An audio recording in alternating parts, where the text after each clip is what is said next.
From Pacifica, this is Democracy Now! I ask you to immediately revert the intervention on the Catalan institutions and to withdraw the extra police deployed in Catalonia.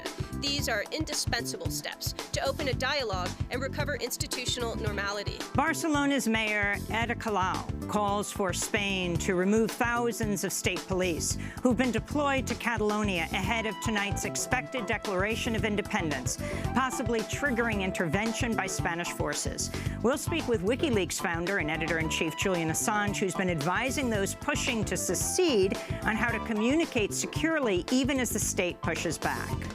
The Spanish state security is repressive towards the Catalonian population.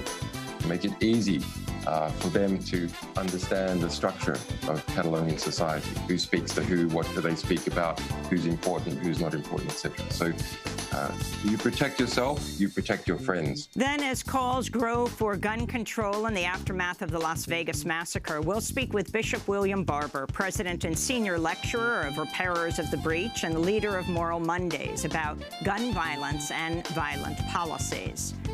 What is this commitment that we have to guns? What is this strange psychosis that when these things happen, we want to blame everything but the guns? What kind of stranglehold does the NRA, what kind of bloodthirst, the commitment do we have? And you know, this culture, American culture, we have to own, has a history of violence. All that and more coming up. Welcome to Democracy Now!, democracynow.org, The War and Peace Report. I'm Amy Goodman. In California, powerful winds and bone-dry conditions have fueled massive wildfires across the state, leaving at least 10 people dead, destroying whole neighborhoods, forcing 20,000 people to evacuate their homes.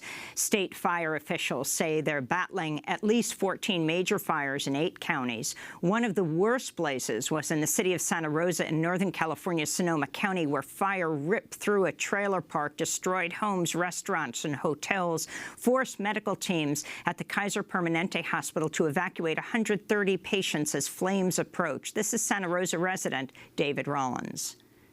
I mean, this is like apocalyptic, it seems.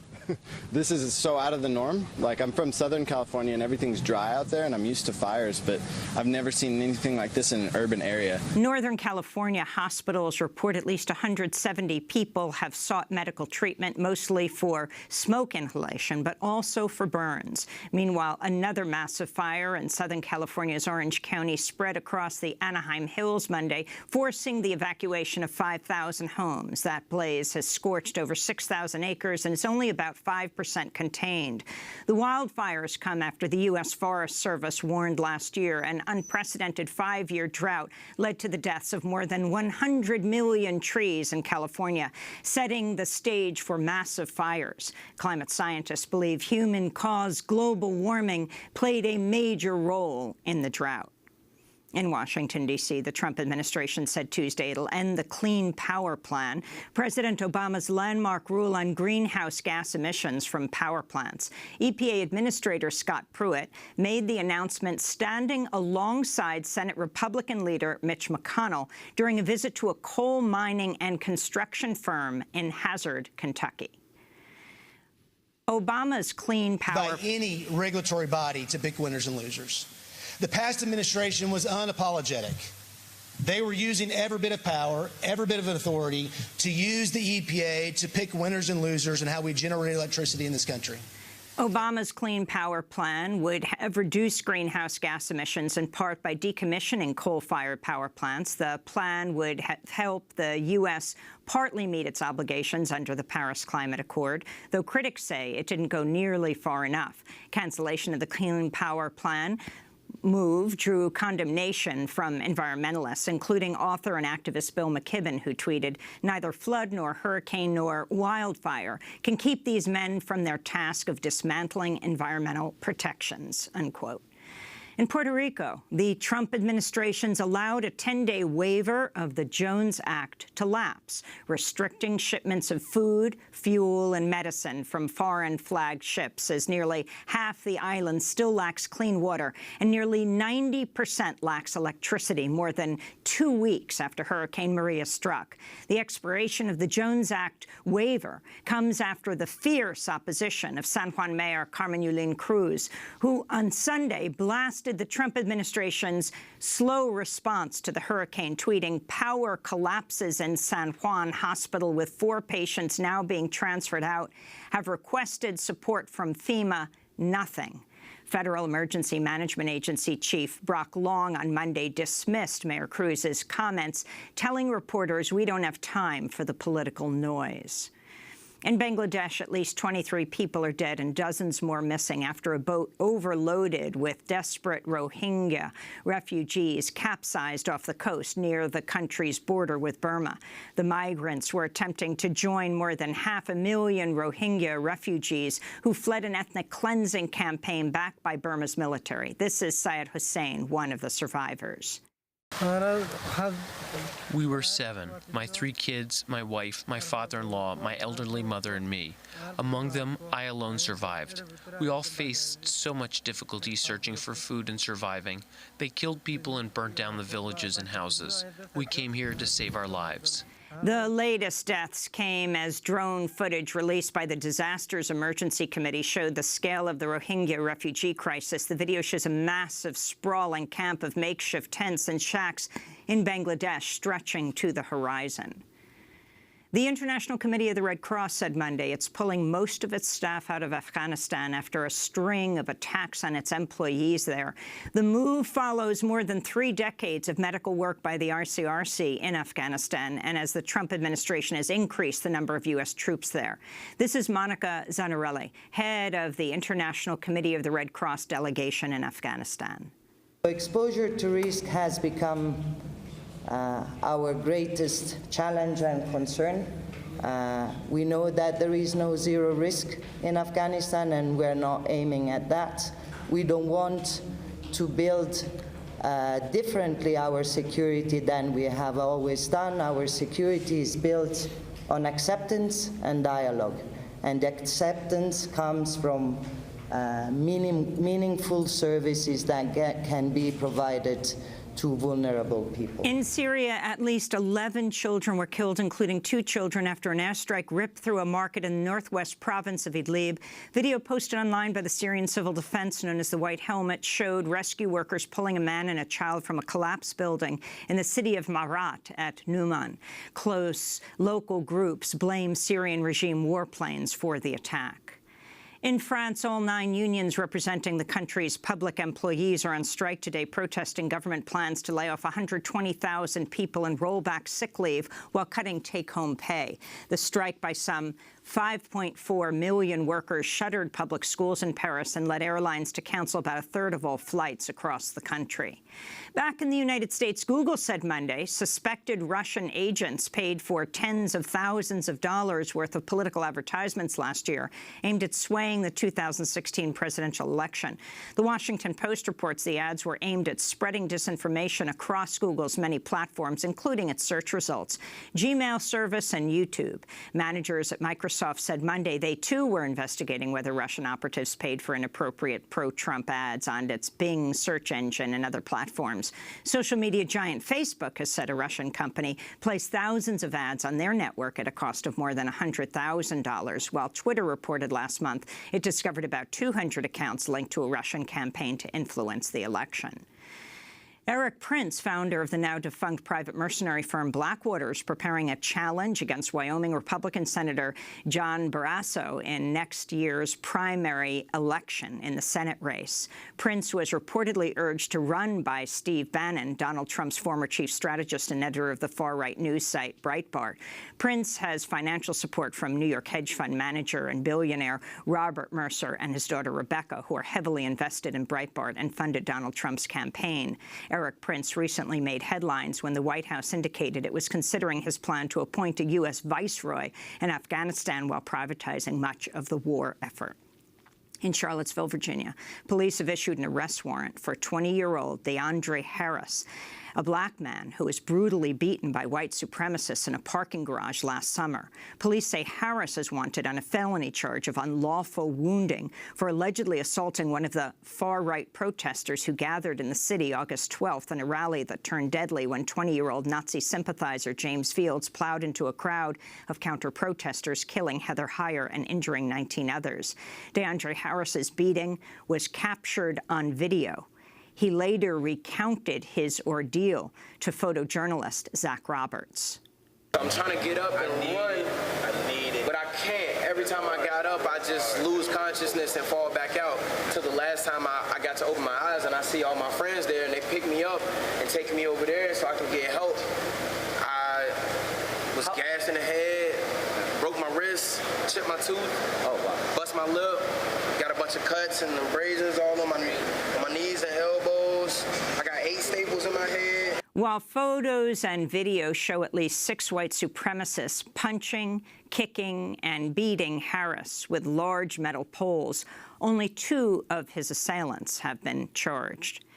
ESPN has suspended SportsCenter anchor Jemele Hill for 2 weeks after she criticized Dallas Cowboys owner Jerry Jones for threatening to bench any player who participates in protests during the national anthem. ESPN said Hill violated the sports network's social media policy after she tweeted that fans should boycott the team's advertisers, writing, quote, "If you strongly reject what Jerry Jones said, the key is his advertisers. Don't place the burden squarely on the players," she said. Hill, who is African-American, was publicly reprimanded by ESPN last month after she tweeted that President Trump is a white supremacist. White House Press Secretary Sarah Huckabee Sanders responded by calling Hill's tweet a fireable offense. And more than 50 U.S. cities, including Los Angeles, Phoenix, Salt Lake City, Austin, Texas, celebrated Indigenous Peoples Day Monday in place of the federal holiday honoring Christopher Columbus, the Italian explorer who massacred and enslaved Arawak indigenous people while opening the door to the European colonization of the Americas. In New York City, protesters rallied at a 115-year-old statue of Christopher Columbus near Central Park Monday, calling for its removal and for the city to make the second Monday of each October Indigenous Peoples Day. The protests came as the New York Police Department ringed the statue in metal barricades and said it was providing round-the-clock surveillance of the monument. This is Luisa Rivera, a student activist at City University of New York. I'm a CUNY student, and I've heard various times my professors say how Christopher Columbus was a hero, how he discovered us, how he should be honored. In 2017, I can't believe that that's still going on. That's ridiculous, and that's why this is such a big deal, because it's not just a statue, it's not just a day, it's a message that we're constantly putting out, that we're okay with this kind of behavior, that we're okay with Standing Rock, we're okay with the colonial crisis in Puerto Rico, and we're not. And those are some of the headlines. This is Democracy Now!, democracynow.org, The War and Peace Report. I'm Amy Goodman. We begin today's show in Spain, where thousands are expected to gather outside Catalonia's parliament in Barcelona this evening, when regional president Carles Puigdemont is expected to declare independence from Spain. This is Puigdemont's first address to Parliament following an October 1st referendum that produced an overwhelming vote for secession and provoked a standoff with the Spanish government, which ruled the vote illegal. Tonight's announcement could trigger intervention by Spanish forces. Puigdemont originally promised to declare independence within 48 hours of a victory for the secessionist campaign, but has instead called for negotiations. Barcelona's mayor, Ada Colau, said Monday the results of the referendum are not enough to declare independence, but also urged Spain's Prime Minister, Mariano Rajoy, to help decrease tension by removing thousands of state police who've been deployed to the region. They ask you to immediately revert the intervention on the Catalan institutions and to withdraw the extra police deployed in Catalonia. These are indispensable steps to open a dialogue and recover institutional normality. This comes after hundreds of thousands rallied in Barcelona Sunday in a massive unity rally opposing independence for the country's Catalonia region. Pro-unity organizers said their slogan, "Let's recover our common sense," is aimed at generating dialogue with the rest of Spain. Their support Supporters include Nobel Prize-winning novelist Maria Vargas Llosa and the former president of the European Parliament, Josep Borrell. Organizers said nearly 1 million people attended the rally, while Catalan police put the number at 350,000.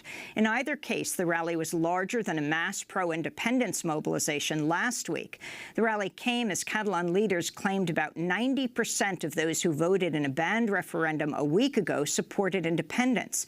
Spain's government called the independence drive unconstitutional, and a police crackdown on the vote left over 900 people injured. On Monday, a spokesman for Spain's governing People's Party compared Catalan's president Puigdemont to the former Catalan president, Luis Companys, who was jailed after declaring a Catalan republic in 1934. He was exiled in France after the Spanish Civil War and later extradited by Nazi authorities and killed by a firing squad in 1940 under the Franco dictatorship. Last October 6, the 83rd anniversary of Companys' Declaration of Independence passed almost unnoticed. I believe history shouldn't be repeated, and let's hope tomorrow nothing will be declared, because maybe the one who declares it will end as the one who declared it 83 years ago. Well, Catalans who support the independence referendum have had help from WikiLeaks founder Julian Assange, who tweeted hundreds of times in the days leading up to the referendum, including a video that advised Catalans how to communicate and organize through secure channels. This is a clip. The Spanish state security is repressive towards the Catalonian population. Make it easy for them to understand the structure of Catalonian society, who speaks to who, what do they speak about, who's important, who's not important, etc. So you protect yourself, you protect your friends. If you protect your friends, you protect your community. If you protect the community, you protect the whole society. In a situation like this, where there is serious repression developing against people who are trying to communicate their political desires, then actually we have a responsibility. A burden falls upon us, those people who understand, to try and teach everyone else. That's WikiLeaks founder and editor-in-chief Julian Assange in a video he posted to Twitter. For more, Assange joins us now from the Ecuadorian embassy in London. Julian, welcome back to Democracy Now! Talk about what's happening in Catalonia and why you're so interested in it and the kind of aid that you provided, technical aid. Good morning, Amy. I don't have a position on independence itself. I think that's a matter for Catalonians, but that is precisely the point. They are 7.5 million people. They clearly form a people under that definition, and therefore they have a right to self-determination. And that can either be provided for by the Spanish state, or if it cannot be provided for within the Spanish state, then they have a right to make their way outside of the Spanish state. But I want to speak about significance, because most of Americans will think, well, it's Spain, it's some regional issue involving Spain. Why does it matter? This is the most significant change of relationship between population and state in Western Europe since the fall of the Berlin Wall. And its effects will spread all over Western Europe and into the United States. And because it's Spain, also substantially into Latin America, Spanish-speaking Latin America. Why do you feel that way? Okay. The conflict that is occurring, let's just background a little bit. Barcelona is the capital of Catalonia. People will be familiar, perhaps more familiar with that city than the region. That's very interesting. That in some sense reflects the suppression that has been happening in Catalonia over many years. So there has been this struggle for Catalans to maintain their language and culture over 300 years of Spanish colonialism of various forms. And this really it's been severe over a long period of time. For example, Catalan language being banned as each new technological development came along. So, for example, or cultural development. Plays, for example, banned. When printing press became cheap and accessible, printed writing banned in Catalan. When the telephone entered in the late 19th century, to Spain, speaking Catalan on the telephone was banned. Under Franco, speaking Catalan in public, banned. Teaching it in school, likewise banned. And then an attempted ethnic dilution of Catalonia, pushing Spaniards from other provinces such as Andalusia into the Catalan population to try and dilute them. So they've had this struggle for a long period of time. They are a distinct culture, somewhere perhaps between France and Spanish. The language is perhaps closer to French. Okay, so that's the grounds. A very long-term struggle in independent culture, trying to gain self-realization. I think that looked at it correctly, that World War II began in Spain. It did. It began as a proxy war in Spain. That was the Spanish Civil War. And now we have a perception, English-speaking Westerners have a perception that the fascists lost World War II. That's false. That's false. They won World War II in Spain. Franco won in Spain. And he continued on with US backing up until 1975 when he died peacefully in his bed. There was not a revolution in Spain. There was not an occupation that set the reset button on the existing families and institutions and class structure in Spain. Franco died peacefully in his bed, and an example of the rollover that then occurred is that 7 of his ministers went on to found the party that would become what is now the ruling party, PP, in Spain, which is headed up by Prime Minister Rajoy. So those facets of undealt with Francovism penetrated into the systems of the judiciary, the bureaucracy, and significantly into the culture. And those are what have led to this conflict, this impasse. Let's look at it. You've got a population that is becoming more powerful in Catalonia for one reason or another relative to the state of Spain. Now, that would normally mean that the state of Spain has to engage in some kind of negotiation process. It has to be nicer to Catalonians, make them feel more comfortable, make them feel not as scared, give them some kind of concession, increased autonomy, etc., confederation, something like that. Instead, the response has been to react to this political condition over the last 10 years with judicialization of politics. No, we say it's illegal, fundamentally illegal for Catalans to increase their self-determination, and therefore it's not going to happen. That brittleness, that judicialization of politics comes from in my view, comes from the remnants of how the 78 regime was formed in the transition from Franco, with the US ushering in that process with the king. So it's now led to this impasse. There's another factor as well, which is the right-wing government of Rajoy is in a very weak position. It was only elected on 20% of the vote, 20% of the population. It's a minority government, and it has been racked by corruption scandals.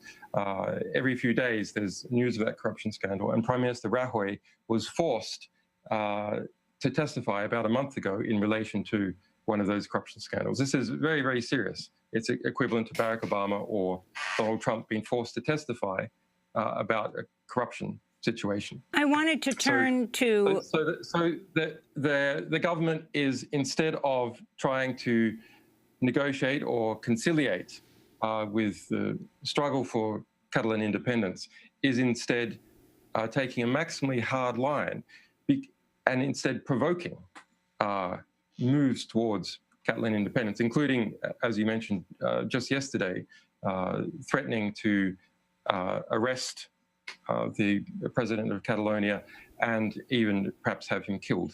End up like the previous president who declared independence, who was shot by a Franco firing squad. I wanted to turn to Spain's finance minister, Luis de Guindos, who said Europe's centre-right finance ministers support Spain's central government in dismissing Catalonia's independence referendum.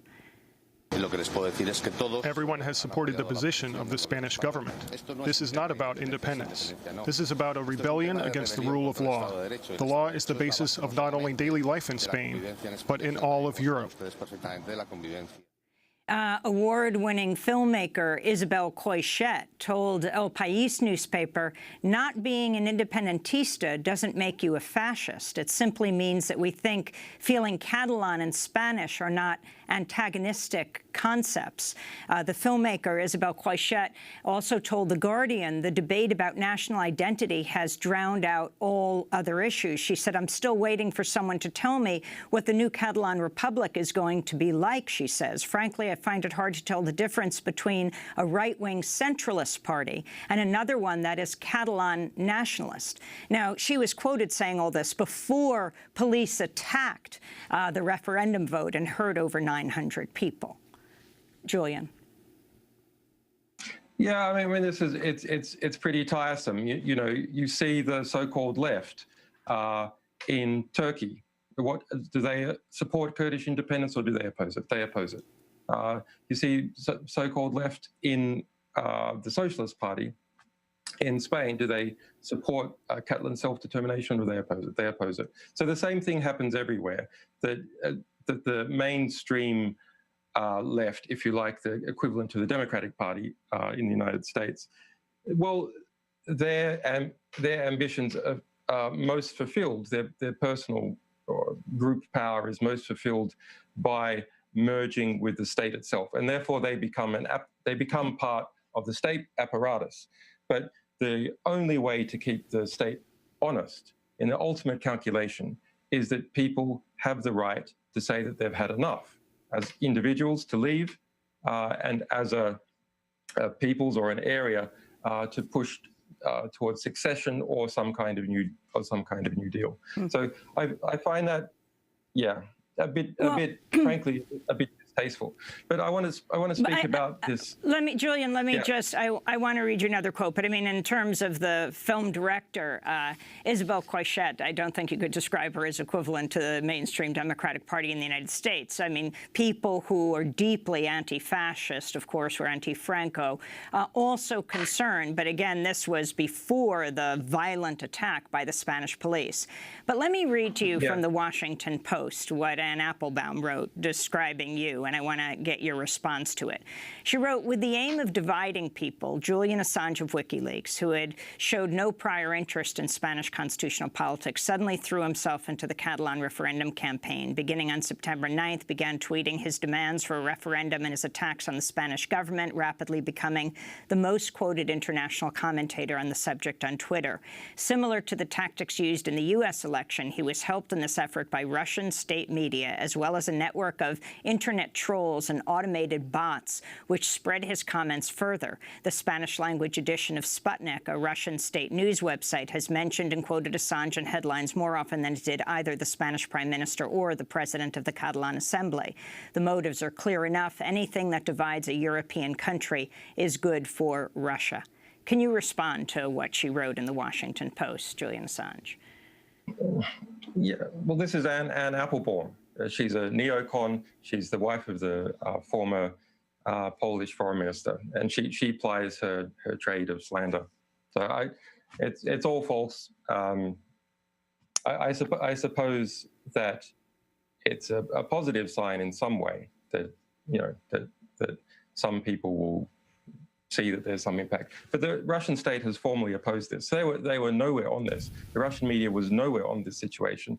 I think they're probably concerned that a successful or apparently successful independence push by Catalonia will lead to similar pushes in Baluchistan and so on. So they're mixed. Interestingly, the US mainstream press and the UK mainstream press is substantially supportive of the Catalan effort. That's either because there's no US or UK interest in the matter, and therefore journalists are simply free to write what is most appealing and interesting to their readers, or because there is a slight UK-US interest. A new state, of course, will need new friends, will need new arms, will need new intelligence. The UK is in its Brexit negotiations, and so the EU having another thing to deal with can lessen the capacity of the EU to bully the UK during its negotiations. We're going to break and then come back to our discussion. We're talking to Julian Assange, founder and editor-in-chief of WikiLeaks, has taken refuge in the Ecuadorian embassy for well over 4 years now for fear of being arrested by the British police. And we'll talk to you about that, Julian, your status in the embassy right now, given that Sweden is no longer seeking your extradition, why you have to remain in the embassy. This is Democracy Now! We'll be back with Julian Assange in a minute.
Peace and Power by Joanne Shenandoah. This is Democracy Now!, democracynow.org, The War and Peace Report. I'm Amy Goodman.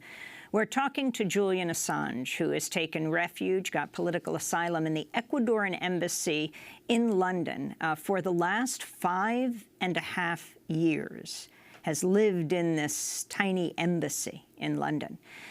Julian, talk about the status of your case. In fact, you were holed up there so that you wouldn't be extradited to Sweden, fearing then you'd be extradited to the United States. But Sweden has dropped its case against you.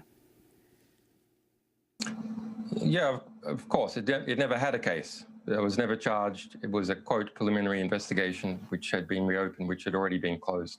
So, but the United States continues its grand jury formally. That's expanded it now to include our CIA publications, and Trump CIA Director Pompeo and the DOJ has been, at least in their statements, and we know from some internal matters, pursuing that aggressively. Why do they want you here in the United States? And what role is Britain playing right now? I mean, they don't have to respond. There is not a known arrest warrant for you. Well, the UK says they refuse to confirm or deny whether they have already received a sealed extradition order, and the US says that they refuse to confirm or deny whether they've already issued one. I want to turn to Mike Pompeo. In his first public address as CIA director, he was speaking at a Washington, D.C. think tank earlier this year, blasted WikiLeaks as a hostile intelligence service in a stark reversal from his previous praise for WikiLeaks. This is what he said. It's time to call out WikiLeaks for what it really is: a non-state hostile intelligence service often abetted by state actors like Russia. In reality, they champion nothing but their own celebrity. Their currency is clickbait, their moral compass non-existent, their mission, personal self-aggrandizement through destruction of Western values. Mike Pompeo, CIA director, his first major address as CIA director, takes on WikiLeaks and you, Julian. Your response? Well, it's a bit flattering, isn't it? I mean, he's saying that essentially that we're a non-state intelligence agency. Those are his words, which of course is completely absurd. look, the media organizations cultivate sources, protect their identities if they're doing their job well, and publish their material. The Central Intelligence Agency collects information for a different reason, to exploit it for interstate power, its own power, and then doesn't publish it. So the intentionality in obtaining information is to publish it in the case of a media organization, and then it is published, hopefully. It is with WikiLeaks. And the intelligence agencies collect information with a different intentionality, and they don't publish. So it's absurd. I think it's kind of funny. It comes from our incredible CIA publications. It's our ongoing series called Vault 7. Now, it's very, very rare that a current CIA documents are released in full. In fact, I'm not aware of it ever having occurred, at least in the last decade, except for our publications.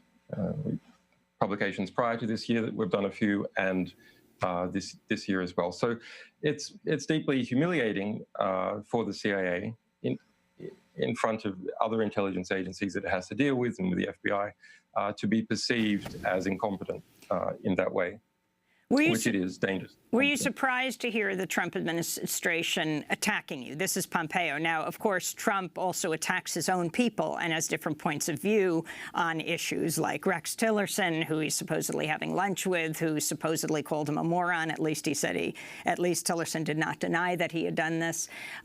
So do you think that Pompeo and Trump disagree? Trump talked about loving WikiLeaks when he was on the campaign trail, as he was talking about calling for the release of email. Well, everyone loves WikiLeaks when we're publishing information about those that they politically oppose. That's inevitable.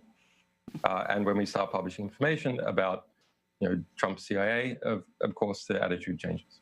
Do you understand if there is still a grand jury open that is weighing your case in the United States? And for people who haven't followed the case for 5.5 years, with you being inside the embassy, what you understand is an arrest warrant, or what you understand is out there as a result of a grand jury, a secret grand jury?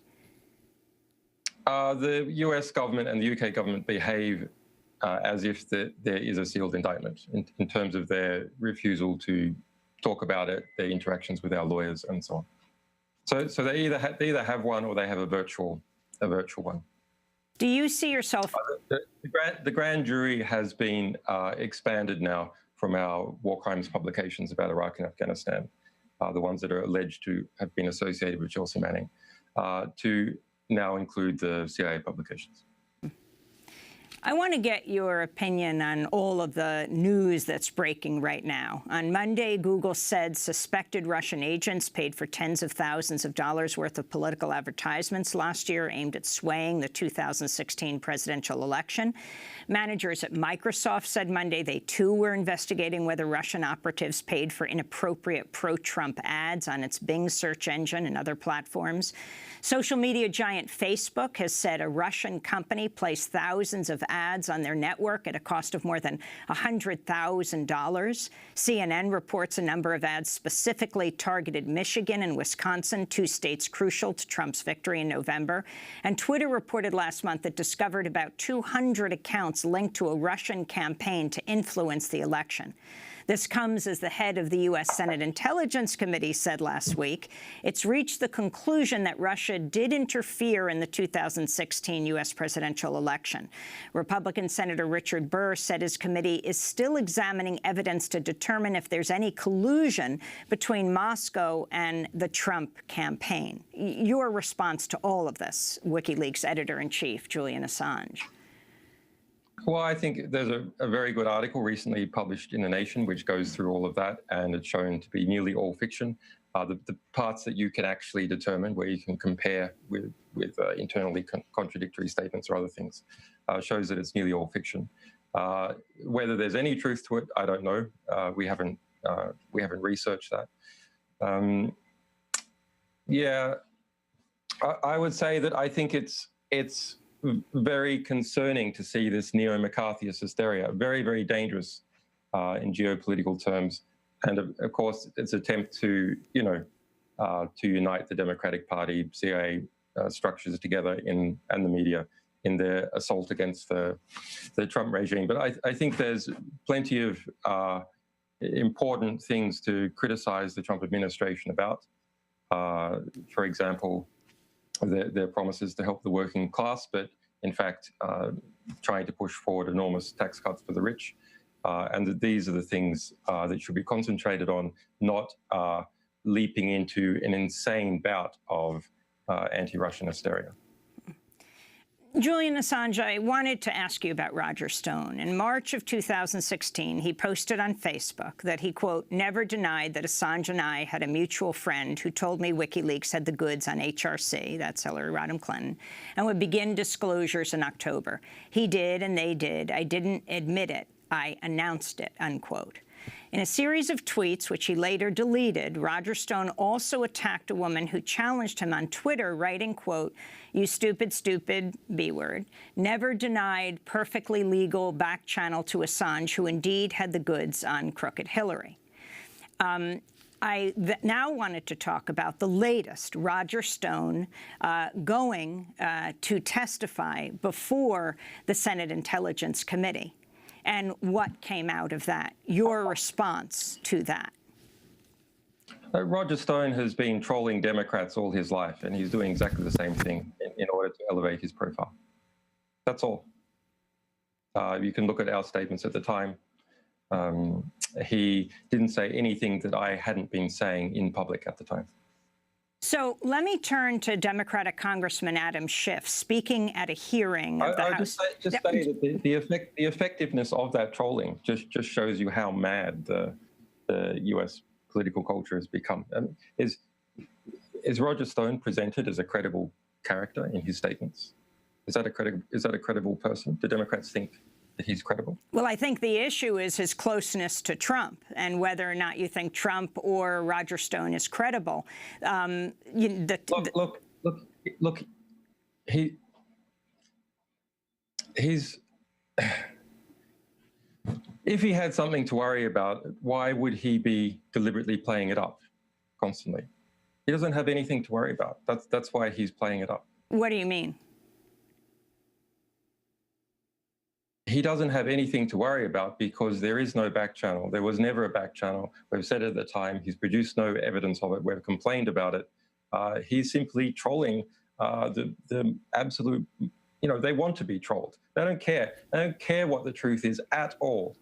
So all they want is some little propaganda point that they can use to somehow satisfy their ridiculous fantasies about taking down Trump in relation to Russia. And if Roger Stone is going to help with that, they will give him a massive platform, and that's exactly what they've done. He sold a lot more books as a result. I mean, you have to admire the chutzpah and I suppose the cleverness at which he's done it. It's in some sense admirable. What is not admirable, even though it's really irritated us, is the slavish reaction of those. He just throws a ball like that, and these mindless mobs of people aligned to the Democrats and the democratically aligned media in the United States run after it and eventually over the cliff. Well, let me turn to Democratic Congressman Adam Schiff speaking at a hearing of the House Intelligence Committee earlier this year. On August 8th, Roger Stone, a longtime Trump political advisor and self-proclaimed political dirty trickster, boasts in a speech that he has communicated with Assange and that more documents would be coming, including an October surprise. In the Middle East, he also communicates with a Russian cutout Guccifer II and authors a Breitbart piece denying Guccifer's links to Russian intelligence. Then later in August, Stone does something truly remarkable when he predicts that John Podesta's personal emails will soon be published. Trust me, he says, it will soon be Podesta's time in the barrel, #CrookedHillary. In the weeks that follow, Stone shows a remarkable prescience. I have total confidence that WikiLeaks and my hero, Julian Assange, will educate the American people soon, he says, #LockHerUp. Payload coming, he predicts, and 2 days later, it does. WikiLeaks releases its first batch of Podesta emails. The release of John Podesta's emails would then continue on a daily basis up until the election. Your response, Julian Assange, to Adam Schiff of the House Intelligence Committee, ranking Democrat? Well, Schiff is not a credible person. He's just lying in order to, score political points. I had been saying all these things publicly, that we were going to publish information on Hillary Clinton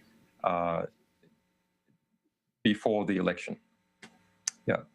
So this is, and the media got it into its stupid head, in fact, that we were going to publish it on October 4th, and that spread around everywhere. And so Roger Stone's comments are responding to that kind of thing. But I don't want to feed into. I mean, I understand that there's a weird psychological phenomenon happening in the United States presently, but I don't want to feed into it because I think it's essentially inconsequential in historical circumstances unless it leads to a war with Russia. I mean, I don't know what the Trump's campaign's connections are with Russia. I can only speak about us. Had no connections with us. We have no connections with Russia. So I think I think if the Russians have done anything else, as far as I can see, it's not of a consequential nature. But so, Julian, this is the maybe something will come out. But as far as I can determine, not that I'm spending a lot of time on it, as far as I can determine, there's nothing of any scale or significance. But this is the anniversary of the email being released, the John Podesta emails. And I think it's important because what's happening in these congressional investigations, Roger Stone is a key figure, whether you think he's credible or not, to have you respond, to make your point. I wanted to play Roger Stone. Let me just play and you respond to Roger Stone. Let me just play 2 quick clips. August 8th, this is him speaking in Florida. With regard to the October surprise, what would be your forecast on that, given what Julian Assange has intimated he's going to do? Well, it could be any number of things. I actually have communicated with Assange.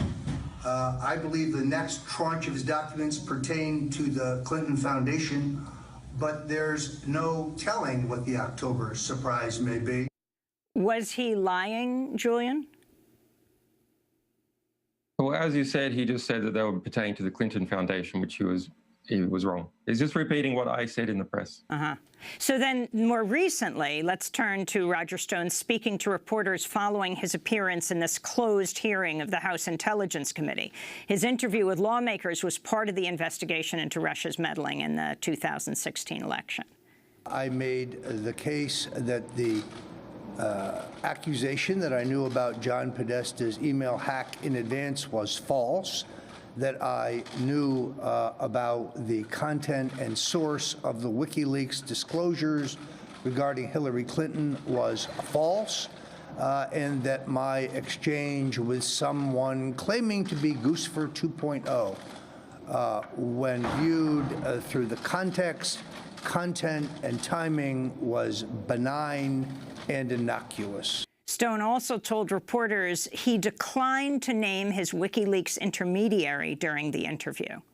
The reason I am not submitting that name is because the intermediary is a journalist, and our conversation was off the record. I'm an opinion journalist. He's a journalist. I'm not going to burn somebody who I spoke to. If he releases me, if he allows me to release it, I would be happy to give it to the committee. I'm actually going to try to do that. Now, that, of course, Roger Stone isn't a journalist, but what is your response to what he's saying right here, that there was an intermediary between you and him who is a journalist? The United States political culture has gone mad. Roger Stone is trolling epically the Democratic political class in order to elevate his profile. And it's sad to see that Democracy Now! Is buying into it. presenting the news is not buying into it. Presenting the news is having you respond to what he's saying, because you are the center of this in this particular case, and it's important to hear your voice. Look, Amy, I'm getting annoyed. There is a historic event occurring this afternoon involving Catalonia that could well change the nature of Europe, what forms of repression are acceptable within the Western world, and what moves populations can take in order to resist repression and come together to secure their self-determination. This has been the greatest Gandhian project that has occurred. Millions of Catalonians turning out to vote in the street, being beaten aggressively by Spanish security forces, being hacked by Spanish security forces, having their telephone exchange occupied, having their political leadership arrested, being threatened, as we saw today, with rebellion and put in prison for a minimum of 25 years. That is going to spread throughout the Western world. The lessons of this are going to spread throughout the Western world to, yes, to secessionist movements, but also to the states trying to repress them and to repress people's struggles for self-determination in general. The discipline with which the Catalan population have carried out their referendum is astounding. Astounding that millions of people going to the polls, being beaten by the police, and not one image of them fighting back. Not one image. That's incredible discipline. It's similarly in their marches and so on. And if the US left is not absolutely obsessed with what is happening there and the redefinition that is occurring of the nature of the relationship between population and state, well, I mean, I have no time for you. Well, we certainly had time for you today, Julian, and I think you made some really critical points, and they're important. And I wanted to end on an issue that I also think that you care about, and that's the issue of, well, Chelsea Manning is out of jail, and Chelsea Manning was a very important figure for you, and you campaigned for her release. I wanted to end by asking you about Reality Winner. Last Thursday, a federal judge denied a second request for bail for Reality Winner, the former NSA, National Security Advisor contractor, who is accused of violating the Espionage Act. Winner allegedly passed a top-secret document to The Intercept that claimed that Russian military intelligence conducted a cyber attack on at least one U.S. voting software company just days before the 2016 election. Federal Judge Brian Epps of Augusta, Georgia, said his decision to deny bail was based in part on social media comments by Winner that she, quote, admires Edward Snowden and Julian Assange.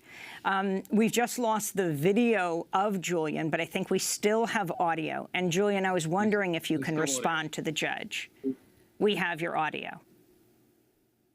So your question was about the bail was denied to Reality Winner, partly under the basis that she is alleged to have said, I believe to her sister on Facebook, that she supported Edward Snowden, me, and WikiLeaks. Is that correct?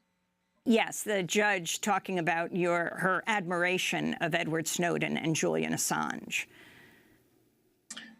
Yeah, I mean, it's a political decision by the judge. I think she has been treated absolutely appallingly, and her alleged act is very minimal. One alleged document, which she unfortunately sent to a distrustworthy or incompetent journalist at the Intercept.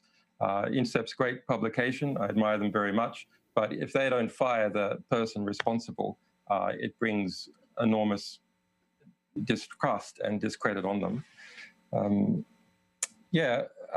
Look, she is a working class whistleblower. She is not a whistleblower. She is not a leaker or a whistleblower who has access to power. And so as a result, we see what happens to her. She goes to prison where, even in pretrial detention, it's clearly not of harm to anyone. It's come out that the FBI faked a transcript of hers where she said she had acquired more than one document. It turns out that was fake, and they've used that to keep her in prison. Well, Julian Assange, I want to thank you very much for being with us, founder and editor-in-chief of WikiLeaks, more than 50. I want to thank you so much for joining us. Julian Assange joins us from the Ecuadorian embassy, where he has taken asylum, had political asylum from Ecuador for the last 5.5 years. How he gets out of that embassy remains to be seen. As we turn right now, we end with a protest that happened in New York on Columbus Day, on Indigenous Peoples Day, what so many want the U.S. to start calling Columbus Day in New York. In cities around the country, the holiday has changed.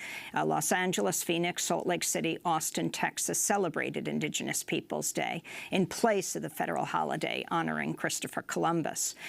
We turn right now to a piece by Andre Lewis, who went out to the protests near Columbus Circle in New York.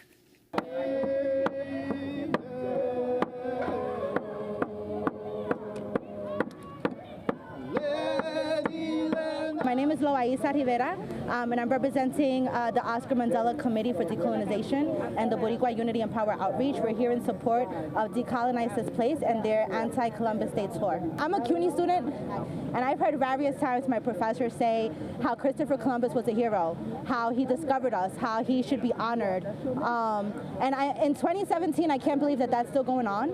That's ridiculous, and that's why this is such a big deal, because it's not just a statue, it's not just a day, it's a message that we're constantly putting out, that we're okay with this kind of behavior, that we're okay with Standing Rock, we're okay with the colonial crisis in Puerto Rico, and we're not. My name is Mars Saffor, and I'm a member of MTL Plus Collective, which is the crew of artists who facilitate Decolonize This Place. So what this tour is an alternative narrative to the settler colonial imperialist narrative that is offered by the American Museum of Natural History. So the tour was about, I'd say about 400 or 500 strong, and we were moving together, choreographed together through the museum. At each stop would be someone stationed who collectively worked on the text that was read aloud and the text found in the brochure. We were here in 1840 and 1870. Despite broken treaties and forced removals. This tour comes with 3 demands to the museum as well as to the city, which are rename the day to Indigenous Peoples Day, remove the statue outside of the museum, which is of President Teddy Roosevelt on a horse. Flanked below him to his left is a mostly unclothed African-American slave, and to his right is a mostly unclothed Native American Indian chief. And lastly, we're here with the demand to the museum and to the city to respect the ancestors.